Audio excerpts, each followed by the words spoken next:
When things get hard, love renews and sustains us. This is my second video on this verse here in 1 Thessalonians chapter 1.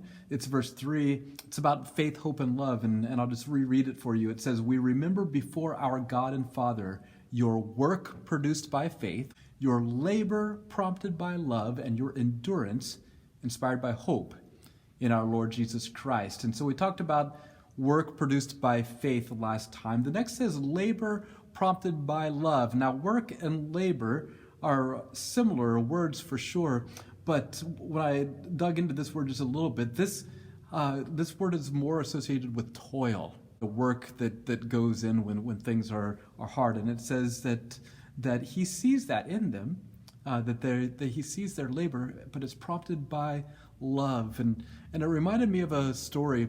I was serving in a church years ago, and there was a woman there that had been a part of that church for years, and she'd grown up in church, been raised in the faith, and been to Bible school, had raised her kids in the church and so on. And she was the most active volunteer in that church. She was a part of almost every ministry in some way, shape, or form.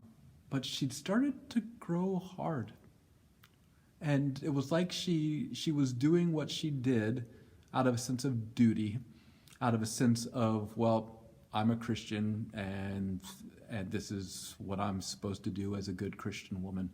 And but it had gotten kind of cold. But I continued to serve along with her, and after a couple of years, the Lord brought someone different to our church, someone who was completely different from my Christian sister there. It was someone who had not been raised in the church, someone who had made every single mistake that our Christian sister would have been taught not to make. She was in trouble with the law and had a very broken family situation that was partly her own doing, and so on.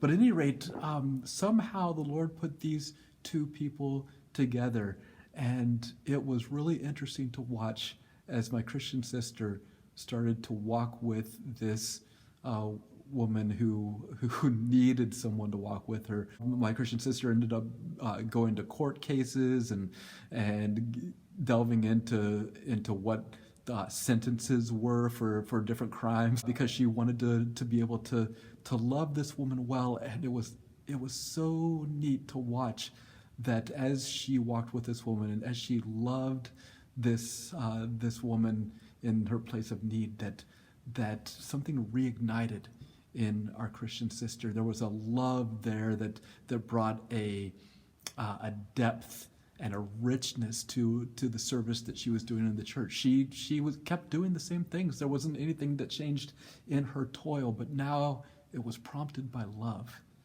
And when your labor is prompted by love, man, God shines through in all kinds of profound ways.